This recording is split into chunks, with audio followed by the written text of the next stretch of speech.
Shalom Aleichem, nous allons parler de la Sidra de Vayakhel, Kahal, une assemblée, communauté. Les deux traductions sont bonnes. Vayakhel Moshe et kol adat bnei Israël. Moshe Rabbeinu Vayakhel, il a réuni tout le monde. Et il leur dit, et les advarim, voilà les paroles. Asher tiva Hashem, qu'Akadosh Baruch Hu, on a donné l'ordre, on a fait un tzav, un tzivouï. Ces paroles sont un ordre. La sot otam, pour les accomplir. Pourquoi avoir appuyé la sot otam? S'il y a un ordre, c'est pour être fait, sinon ce n'est pas un ordre. Nous avons rencontré le mot tetzavé, tu ordonneras. On sait ce que c'est un ordre. L'explication est rapportée par nos maîtres sur la sidra que l'on trouvera dans Vayikra, la sidra tzav, ordonne. J'ai eu la forme tetzavé, tu ordonneras.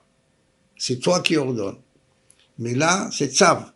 Et sur ce mot de 2 lettres, en introduction à la mitzvah, comment faire, quand, quoi et comment faire ce qui s'appelle Ola, l'Holocauste, le sacrifice holocauste dans Vayikra, Hachem lui dit Tzav el Bnei Israël. Voilà l'ordre que tu transmets au Bnei Israël. Tzav. C'est bref. Et Rashi rapporte au nom des Chachamim, et la Shon Tzav et la Miyad Veladorot. Quand on utilise, on conjugue les 2 lettres Tzav, qui est la racine du mot commandement, ordre, cela a une autorité Miyad pour être mise en application dans l'immédiat, sans remédier à un temps ultérieur, le plus vite possible, zrizout, du zèle pour le faire, zèle, miyad, veladorot, et il est à appliquer de toutes les époques, pendant toutes les générations, de génération en génération. Le mot tzav, ici Asher Tziva, c'est Hachem a fait le tzav, c'est donc miyad veladorot, c'est à exécuter, à mettre en pratique. Je suis mobilisé dans l'immédiat, veladorot, et c'est à mes descendants, à nos descendants, à toutes les générations, qu'il y aura l'actualisation, la permanence de ce commandement. Nous avons, sur l'explication Miyad Veladorot, eu la chance, quand j'étais encore Bachour, d'écouter Rav Rubinstein Zechet Tzadak Livracha, grand génie et chassid, qui était Rav de la communauté orthodoxe, la rue Pavée, Paris 4e. Et sur Tzav, il parlait, il s'élevait avec sa grande barbe blanche qui faisait du panache dans ses mouvements. Et il disait, Tzav miyad veladorot. L'ordre, il est dans l'immédiat et c'est transmis aux communautés. Comprenez? Miyad veladorot. C'est quand vous savez qu'il y a une mitzvah à faire, vous ne la reportez pas à plus tard, mais vous la faites avec zèle, avec attention et respect et amour. La Doroth, les descendants, les générations futures en auront aussi le même élan, le même respect et la même détermination pour remplir le commandement d'une exécution amoureuse. Voilà. Miyad veladorot, comprenez que si vous ne reportez pas les occasions de faire les mitzvot, les enfants, les générations sont également dans cette élan d'amour et d'autorité, sachant qu'il joue un rôle important. Je profite pour souligner la Doros, ça commence par les jeunes enfants, et que les jeunes enfants, ils apprennent beaucoup plus par ce qu'ils voient faire, agir, être. L'exemple des parents, beaucoup plus que par ce qu'ils entendent de ce qu'ils leur disent. Ils vont faire les parents. C'est important. Ils sont heureux, c'est leur chance de faire. Alors eux, ils voudront aussi être comme papa et maman. Donc, sachant transmettre la véracité des commandements, 613 mitzvot, c'est tous une mitzvah. Vous voyez que dans le mot mitzvah, on dit c'est une bonne action, c'est câlin. Oui, la mitzvah, fais une mitzvah. Hein? Même si je dis fais une mitzvot, vous comprendrez. Peu importe que ce soit mitzvot ou mitzvot, parce que c'est le tzav qui est dedans, qui est le programme de mon âme, de ma conscience. Alors, dans notre Sidra, Moshe Rabbeinu a réuni tout le clan d'Israël, sans exception, pour entendre. Et ça, c'est le lendemain du jour dont on a parlé à la fin de la Sidra d'avant. Moshe Rabbeinu est descendu le 40e jour du mont Sinaï avec les tables de la loi, et c'est Yom Kippour. Regardez la dernière Mishnah du traité Ta'anit, et regardez bien attentivement avec le commentaire. Prenez le commentaire qui est sur le texte standard, le Barthénora, ce Yom Tov, ou un autre commentaire, mais il va développer comment ce jour Moshe Rabbeinu est descendu à Yom Kippour a été un jour de fête, de joie, pour avoir été repris en mariage en quelque sorte par Akadosh Baruch Hu. Et ça a été un jour merveilleux ce Yom Kippour, un festin, chant, danse, plus encore que celui de Tou B'Av, de la réconciliation du clan d'Israël, où les jeunes filles ont dansé toutes habillées de blanc, jour de mariage avec Hachem et la Torah, et invitant les parents à ce que les jeunes gens qui ne sont pas encore mariés trouvent la partenaire pour fonder une famille.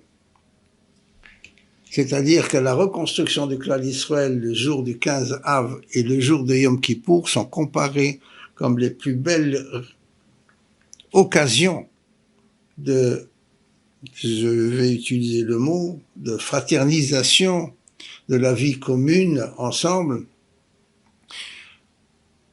avec l'amour d'Akadosh Baruch Hu, dont les enfants veulent fonder des familles en observant les commandements de Yom Kippour, qui reçut Yom Kippour, et voici que le lendemain de ce Yom Kippour, ici le texte nous dit, Moshe Rabbeinu a réuni tout le clan d'Israël, et il leur dit, voilà les mitzvot qui accompagnent les 10 commandements, et il commence par la première mitzvah fondamentale, Sheshet Yamim Ta'aseh Melacha Ubayom HaShvi Yeh Lachem Kodesh Shabbat Shabbaton Lashem. La mitzvah du Shabbat, avoir le calendrier coupé en semaines, le septennat. Le septennat est une période qui, dans un calendrier où il y a le mois qui correspond à un mouvement d'astronomie, le mot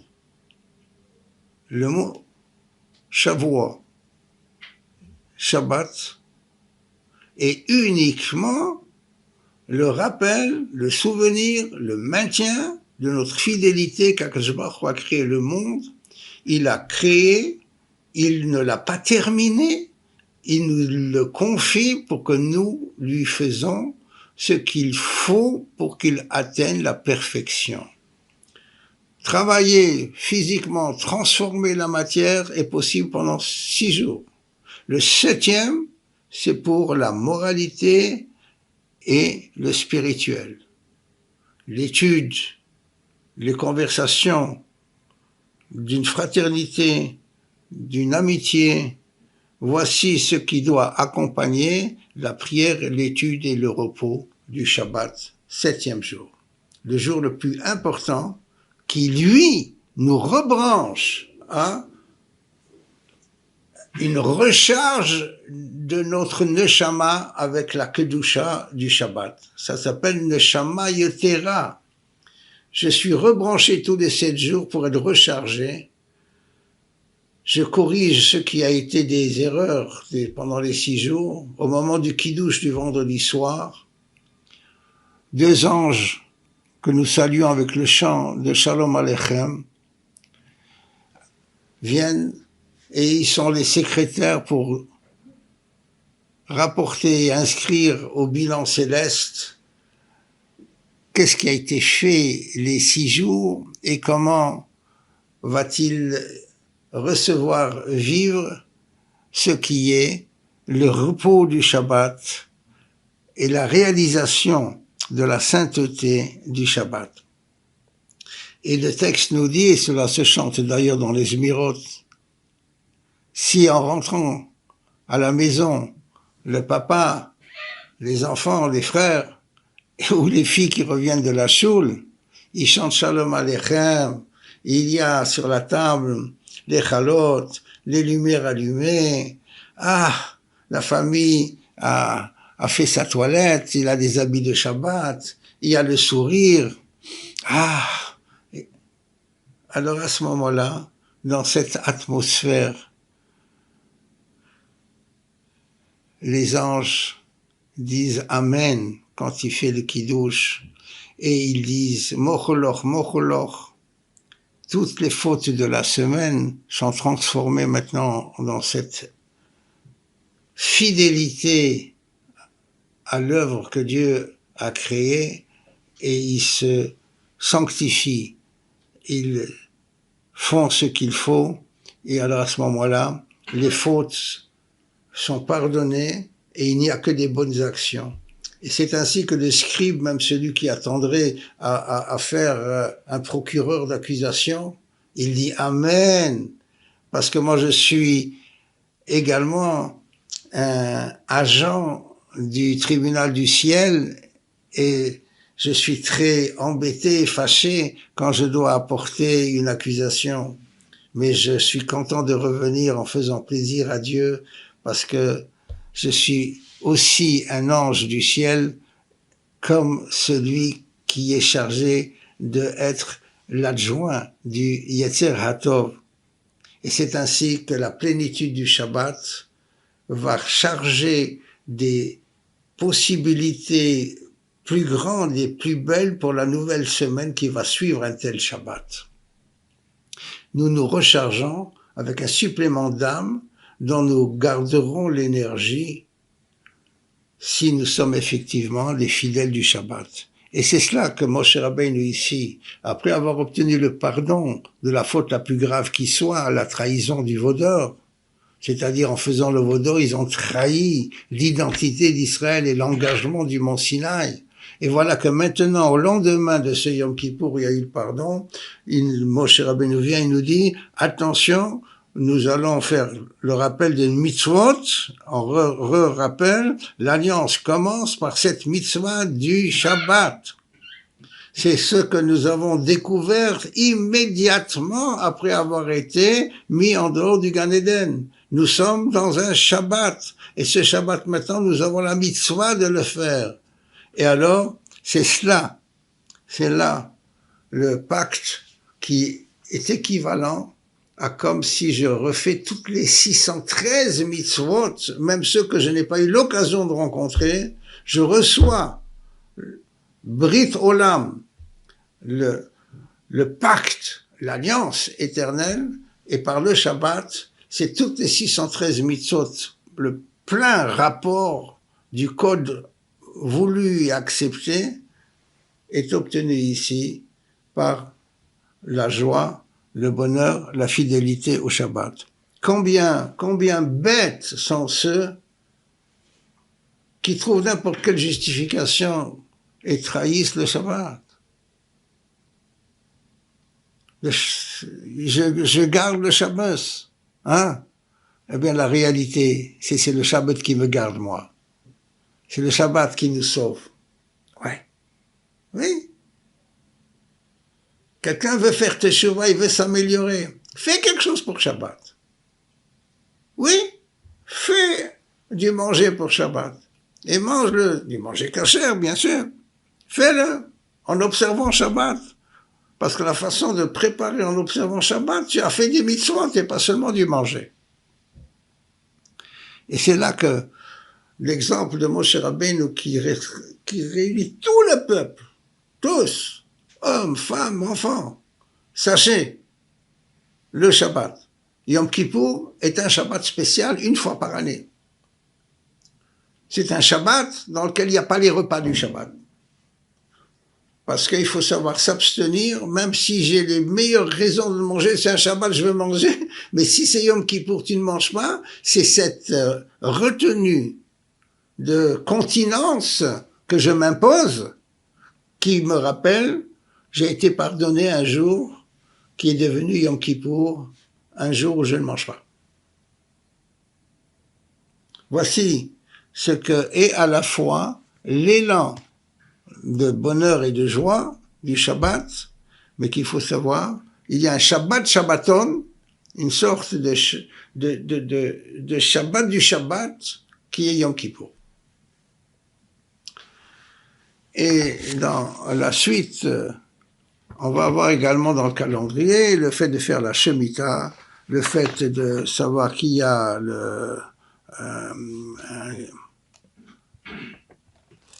un Yovel, il y a beaucoup de choses que nous allons apprendre à faire et que nous faisons. Je n'hésite pas à répéter ce que vous avez déjà entendu. Qu'est-ce que j'ai à répéter qu'on a déjà entendu et que tout le monde ne sait peut-être pas? C'est que nous vivons une année qui s'appelle celle de la Shemitah, celle où il y a le repos dans le domaine agricole. Les 39 travaux interdits du Shabbat commencent par une série de 11 travaux depuis le labourage jusqu'à la cuisson de ce que j'ai récolté. Ensuite, j'ai moulu, j'ai préparé le grain, j'ai préparé le manger, j'arrive. Il y a 11 travaux interdits entre le moment où je commence à labourer, je plante le grain, je récolte le blé et je fais une pâte et je vais le mettre dans le four pour recevoir ma challah. J'ai fait motzi sur la challah Shabbat. C'est préparer une challah avant Shabbat. Je suis bénéficiaire de 11 travaux du Shabbat sur les 39 interdits que la Torah met le jour du Shabbat. C'est extraordinaire. C'est une des raisons pour lesquelles je mets les 10 doigts pour tenir la challah avant de faire un motzi. Il a fallu tenir attention que pour ces chalotes-là, je n'ai pas transgressé les 10 travaux qui me permettent d'arriver jusqu'au moment où, effectivement, je finis de mettre au four. Je vais mettre au four. J'ai observé les mitzvot, ça a été fait kasher et tout, etc. Alors, j'oserais dire une chose, ça me rappelle chaque Shabbat, que la mitzvah dans les 10 commandements qui s'appelle le Shabbat est honorée ici. Et je fais motzi en sachant prendre la valeur de ce que c'est vivre le Shabbat. Parce que dans les 10 commandements, il y a la vie de famille et le Shabbat qui voisinent. Le 4e des commandements, c'est le Shabbat. Le 5e, c'est le respect des parents. Nous avons appris que les 5 premiers qui sont sur la table, c'est mes relations avec Akadosh Baruch Hu, entre lui et moi, le moi et lui, c'est du religieux au sens vertical. Les 5 qui vont suivre, tu ne tueras pas, tu ne voleras pas, tu ne blasphémeras pas, insulter quelqu'un, un faux serment, etc. C'est sur la vie sociale. Mais le 5e honneur aux parents, c'est aussi quelque chose de social qui concerne, attention, c'est l'interface entre le Créateur et moi. Il a fait descendre ma neshama pour que j'existe en ayant ce papa et cette maman-là. Ils sont les associés avec Dieu. Il y a 3 associés. Dieu, le mari et l'épouse. Donc, il est celui qui est la charnière entre les liens avec le ciel et le développement de la volonté du ciel dans la société. Et je commence à faire cette vie que j'obtiens en association avec Dieu dans le 4e des commandements qui est le Shabbat.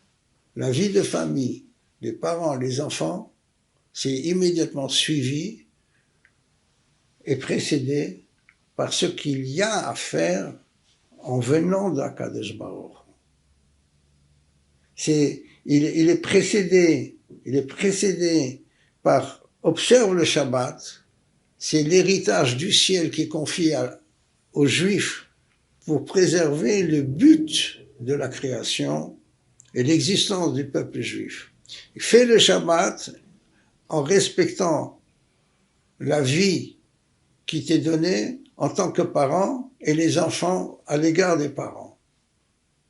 Les parents sont entre Hachem et le Shabbat est l'occasion de rencontrer cela. Et parce que s'il ne fait pas le Shabbat, s'il ne fait pas les commandements en respectant Akadosh Baruch Hu, il y a le 6e des commandements en face d'Anochi Hachem, Dieu est là, en face, le 6e, c'est tu ne tueras pas. Il y a une neshama donnée par Dieu dans chacun de nous. Ce ne sont pas des animaux. Et que pour un prix, pour un avantage, ils font des guet-apens, ils font des complots, ils font des batailles, des guerres, des révolutions. Et la vie humaine, c'est comme s'ils cassaient des objets et ils enlevaient ce qui était dérangeant. Non. L'otirtach. Et après, il y a l'otignov. Ne lui prends pas les 10 commandements. Le Shabbat. Et là, le cadeau de ce que j'appellerais la cabine de pilotage de ce monde.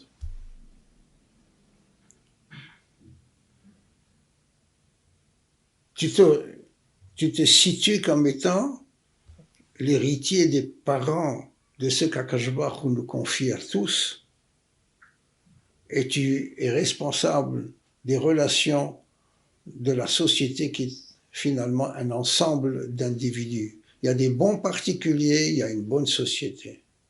Il y a une mauvaise loi de société, alors on abîme l'individu et le fruit de ce qui peut avoir été d'une bonne éducation des parents. Tout se relie, tout se tient. Et ça, c'est le Shabbat qui est le carrefour. Et dans ce rassemblement, au lendemain d'un pardon sur le veau d'or qui a été la plus grande des catastrophes et des trahisons, on nous dit attention, de toutes les mitzvot, le Shabbat est la première qui se retrouve à la fois vis-à-vis de Dieu et vis-à-vis de la société à l'intérieur des Aseret Adibrot. Et le Shabbat s'appelle Berit Olam, l'alliance de l'univers. L'alliance Olam, le temps, Olam Haba, Olam Hazeh, et l'espace. Le Olam, Brit Olam, cette alliance du monde, du temps et de l'espace, se retrouve que dans 2 cas à l'intérieur de toute la Torah. C'est Brit Olam, c'est Shabbat, je viens de vous le dire, et il se retrouvera également pour Matan Torah, l'alliance d'engagement et de fidélité à la Torah. Les deux ont le mot Brit Olam. La Torah sans le Shabbat et le Shabbat sans Israël et la Torah. Cela est le Brit Olam. Les deux ont cette expression. Et c'est pourquoi je comprends que Vayakel, si nous existons en tant que société, c'est un ensemble d'individus, ces individus sont la Neshama qui reprend vie après avoir été mis hors Gan Eden et devra observer le Shabbat pour retrouver le Gan Eden, et que dans tous les repas de Shabbat, j'ai une phrase ajoutée dans le Birkat Amazon. Dans toutes les rites, on dit Harachaman hu yanchilenu yom shekulo Shabbat. À une syllabe près, dans tous les Nusraot, nous demandons le Shabbat, qu'Akadosh Baruch Hu nous fasse mériter de vivre déjà le temps où la journée de entièrement, complètement Shabbat nous soit accordée. C'est le Gan Eden sur terre, c'est la venue de Mashiach. C'est ce 8e jour de l'inauguration du Beit HaMishkan, du Beit HaMikdash, qui est un temps de rentrer dans une nouvelle période souhaitée. Un 8e jour, Yom HaShmini, c'est l'inauguration, après avoir fait une semaine d'apprentissage. Et ça va aboutir dans la suite. Alors voici pourquoi j'ai ici la valorisation de ce qui est ce Shabbat. Et lorsque nous apprendrons que nous revoyons tout ce qui a concerné la confection du nécessaire dans le Mishkan et du Mishkan lui-même, alors à ce moment-là, nous faisons connaissance au chapitre 35 et verset 2, Vayikra Moshe el Betzalel vel Achaliyav vel kol ish chacham lev. Moshe Rabbeinu fait appel à celui qui s'appelle Betzalel. Betzalel, c'est un mot qui veut nous informer qu'il est Betzelkel. Sa piété, son savoir, ses aptitudes et compétences de manipuler tous les éléments et la confection de ce qui est nécessaire à capter et maintenir le lien avec la sainteté d'une présence divine à l'intérieur et par ce qui est nécessaire au Mishkan, Betzalel en a été celui qui a réussi à être le délégué, comprenant que comme Moshe Rabbeinu dit voilà ce que j'ai vu dans le ciel et que vous allez reproduire ici. Kasher Hirata, Kasher Hero, comme il a été l'observateur dans le ciel, il va avoir ici une manifestation de projection céleste à l'intérieur de l'application concrète dans le sanctuaire. Alors Betzalel a été surnommé Betzalel parce qu'il a compris, comme s'il voyait ce qu'avait vu Moshe Rabbeinu, et Moshe Rabbeinu lui a fait comprendre, mais tu es comme si tu étais Betzelkel. Tu as été à l'ombre d'Hakadosh Baruch Hu. Tu as vu la projection sur terre, qu'est-ce que ça devient à l'intérieur du monde que nous vivons au quotidien par rapport à ce moment où moi j'étais en haut et que toi, tu l'as à l'intérieur, quand je t'en parle, tu décris exactement ce que j'ai vu. Comme si tu étais à l'ombre de la communication divine. Voulez-vous m'expliquer pourquoi je parle comme si tu étais à l'ombre? C'est quoi l'ombre, s'il vous plaît? Comment c'est l'ombre? Tout le monde sait ce que c'est l'ombre. Le soleil est là, il y a un obstacle, un mur, un arbre, une personne. Là où passe la lumière sans être captée, bloquée, il y a de la lumière qui continue.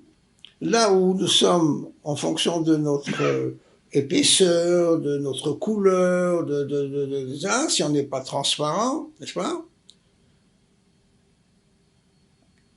La lumière est retenue, elle est absorbée, elle est détournée.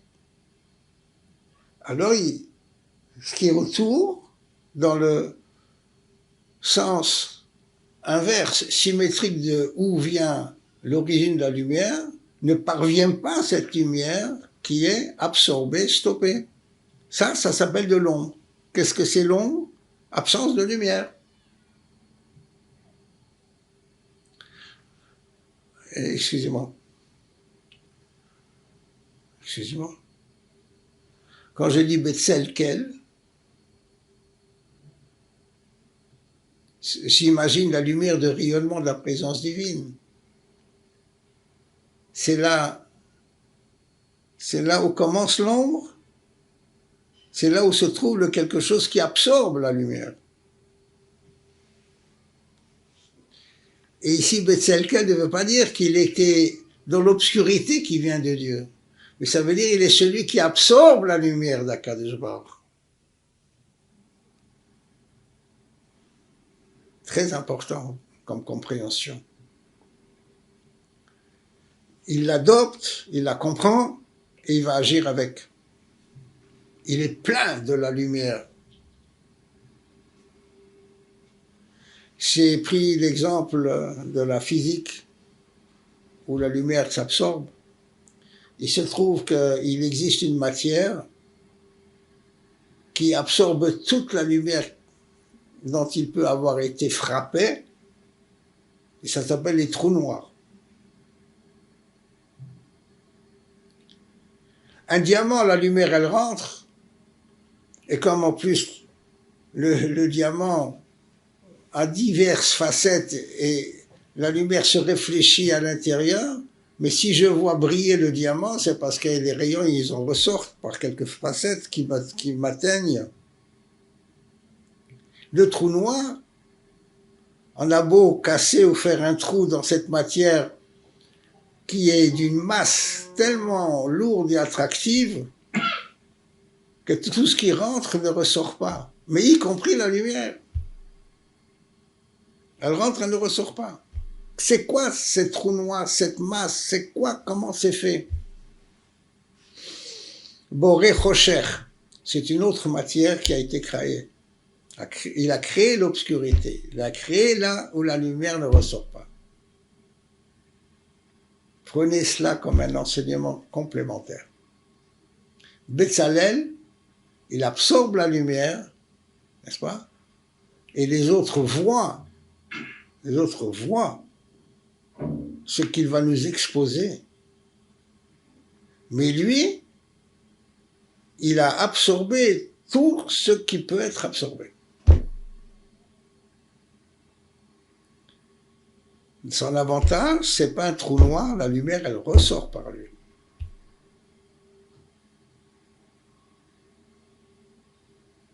Et quand j'ai un verset qui me dit Hachem Tzilecha, que Dieu est mon ombre, Dieu est ton ombre, ça veut dire quoi? On traduit gentiment, il est mon abri, il me protège. Si quelque chose risque de m'atteindre, c'est lui qui l'absorbe. Et donc, c'est comme parasol. Il me protège, c'est Hachem qui me fait l'ombre. Non pas dans le sens, il m'empêche d'avoir la lumière, mais il me protège. Deuxième explication, quand je lève la main, mon ombre lève la main. Quand je bouge, l'ombre bouge avec moi. Je suis dans un monde du rayonnement d'Akadosh Baruch Hu. Et Akadosh Baruch Hu, quand le verset me dit dans Vihi Noam, Hachem Tzilcha, Dieu est mon ombre, première explication, je vous l'ai dit, c'est pour dire que je suis protégé et je reçois, en étant à son ombre, ce qui est la source lumineuse qu'autrement je n'aurais pas pu supporter. Mais ici, quand je dis Hachem est mon ombre, c'est-à-dire il agit et réagit symétriquement, en même moment et selon ce que moi je fais. Cela est le sens qui dit Hachem Elokechem. Dieu, il est votre gérant du monde. Il gère en fonction de ce que tu as donné des faveurs, des quoi? Des bonifications. C'est lui qui te les distribuera. Il faut une réparation. C'est lui qui prépare ce qu'il faut pour réparer. C'est lui qui gère en fonction de ce que toi, tu as donné comme bilan d'activité. Voici ce que est ici la douceur du mot Hachem Elokeinu. Il gère en tenant compte de nos besoins, de nos mérites, et il nous donne l'occasion de réparer le passé et de favoriser le futur. Ce n'est pas un juge qui vient sanctionner de façon punitive. C'est celui qui vient soigner tout ce qui me concerne. Et c'est là ce que nous avons à comprendre de ce que est la réalisation de notre rôle à l'intérieur de ce monde, et que celui qui a été chargé de faire le Beth Amikdash, le Mishkan, disons-nous, qui deviendra plus tard le Beth Amikdash, c'est Betzalel, c'est celui qui a effectivement absorbé la lumière de l'information et du savoir-faire, et qu'il sait agir comme étant celui qui est la main de Dieu qui avance et qui fait dans la matérialité qui est celle dans laquelle l'homme a un rôle à jouer. Voici donc pour avoir expliqué ce que nous comprenons de ce qui est marqué. Asher Natan Hashem Chochma Belibo, c'est Akadosh Baruch Hu a développé la sagesse, le savoir-faire et la compréhension intelligente à l'intérieur de ce que sont ses capacités cérébrales et émotionnelles, spirituelles. Voici ce que nous retrouvons dans le verset 20, dans le verset 2, et nous avons donc lui qui va être le commandant utilisateur de toute la terouma qui aura été collectée. Et le détail maintenant de ce qui était un commandement qui devient une réalisation, et vous savez, chaque fois, Vayas, il a fait le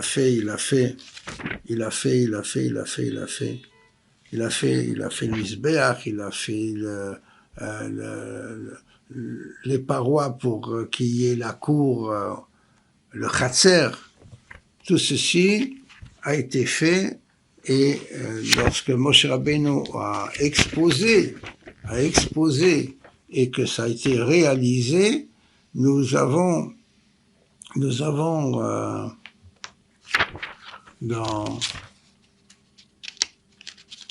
la conclusion, nous avons la chose suivante. V'chol hayesedos la mishkan v'lachatzer saviv nechoshet. Et tout est mentionné dans ce dans ce rapport d'activité par Moshe Rabbeinu, y compris ceux qui sont les socles de soutien des poteaux, de ce qui délimite le Chatzer, sa vive, de ce qui est entouré sur les socles de cuivre. Et la suite du texte, qui est la sidra de Pekoudé, et les Pekoudé à Mishkan Haïdout, voici ce qui ont été les ordonnances. On vient de tout dire dans cette sidra. Pourquoi la prochaine sidra, elle recommence à me dire les Pekoudé? L'explication se retrouve au verset 21 du chapitre 35 au début de Pekoudé. C'est Pukad alpi Moshe avodat alevim biad Itamar ben Aaron HaKohen. Pekoudé Pakid, c'est quelqu'un qui est un responsable, il est un chargé de mission. Moshe Rabbeinu transmet, il répartit, c'est-à-dire l'organisation des équipes. Et comment il faut le faire? Moshe Rabbeinu le poursuit, c'est la sidra de Pekoudé, un Pakid. Le responsable, c'est resté Moshe Rabbeinu. On a vu que celui qui agit, celui qui est commandé, c'est Betzalel, et toutes les équipes, et les Lévim, tout a été retenu pour aller faire. Moshe Rabbeinu, il ne quitte pas le chantier. Vous voyez? Il y a un nouveau mot qui a apparu, Pekoudé. C'est-à-dire, je jouerai sur le mot français, chacun il a son paquet à faire. C'est une notion d'encombrement et de poids. Parce qu'une fois que je suis chargé, je ne peux pas le refuser ou être simplement celui qui est un déserteur. Vous voyez? Moshe Rabbeinu, il y a eu Betzalel, il y a Eliav, il y a, et il continue à suivre. N'est-ce pas? Il n'a pas dit j'ai transmis et apprenons. Chacun veut commander. Mais il faut agir. Tu transmets, tu laisses faire. Mais tu laisses faire. Tu leur fais confiance. Mais je suis permanent et tout me concerne. Vous voyez? Et il est disponible pour donner le conseil si on vient lui demander. Cette permanence de Moshe Rabbeinu, à partir du moment où il a été chargé, il est le Moshe Rabbeinu, la Neshama unique depuis la création, pour faire entendre ce que veut Hachem, et il veille à suivre et à faire ce que doivent faire les humains, et les tzadikim, et les chassidim. Et c'est un seul mot qui, à la fin de Devarim, de tout le Chumash, qui nous le présentera. Il est Eved Ne'eman. Le mot Eved, c'est le travailleur, Avoda. Eved Ne'eman. Ce que nous allons faire maintenant ici, c'est Avodat HaKodesh, le service divin. Nous sommes au service de Hachem. Nous sommes au service du clan d'Israël et nous sommes une unité, Vayakhel, comme Moshe Rabbeinu, il a donné l'unité de tout le monde. Et c'est ainsi que je dirais que, n'oubliez pas, que même le jour où nous vivons la Shemitah, et c'est Akadosh Baruch Hu qui fait tout, pousser, germer, etc.,